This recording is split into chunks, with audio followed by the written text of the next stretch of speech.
All right, look at this big old word problem. I know a lot of you are intimidated by these word problems that are really long, lots of words, and you automatically say in your head, this is too hard, I won't be able to do it. Please don't give up. Please don't have that kind of thinking because they're generally a lot easier than you think of when you first see it. The number of words do not tell us that it's a hard problem. So let's read it.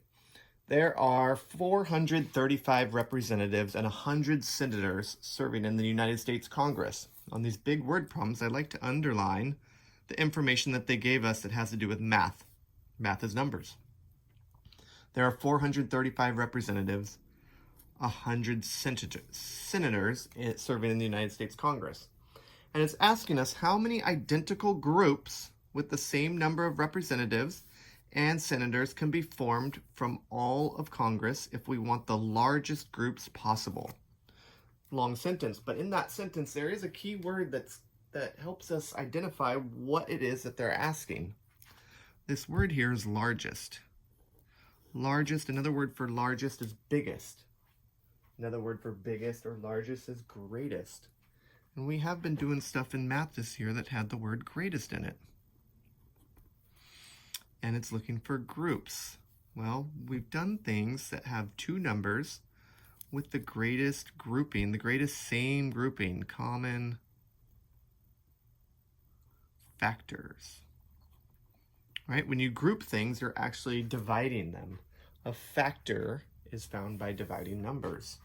So we're going to take the group of representatives, which is 435, and the group of senators, which is 100, and find the greatest common factor.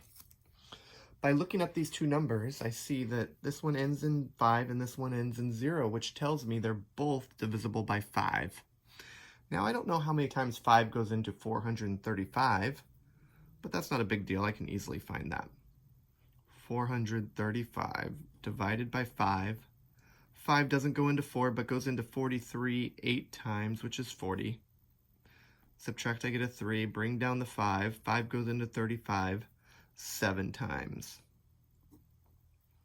So we found out that 435 divided by 5 is 87. Now we have 100. 100 divided by 5, well, 5 goes into 10 twice. Bring down the 0. We're not done just because it has a 0 there. Remember, we need a digit over every one of the numbers in the divisor. 5 goes into 0 0 times. So 5 goes into 20, or 5 goes into 120 times. Now we have to ask ourselves, does 87 and 20 share a common factor as well? Well, I have a 0 here with the 20, which is divisible by 10, but not on the 7. 20 is an even number, but 87 is an odd number. 87 is in fact a prime number, which means it only has two factors, 1 and 87. And 20 is not divisible by 87, so they both are only divisible by 1, which tells me I'm at the end of finding the numbers that go into both 435 and 100. Our greatest common factor is located here on the left. We take these two numbers, multiply them together. 5 times 1 is 5. So we find out that 5 groups can be formed. And it's asking us how many representatives and how many senators would be in each group. Well, it tells us right here. If there's 5 groups and we took the 435 and divided by 5, we found out 87 representatives. 5 groups with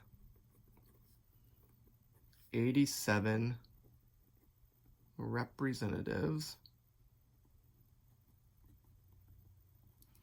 And if we take that 100 senators divided by 5, we got 20. So we're going to have 20 senators in each group as well.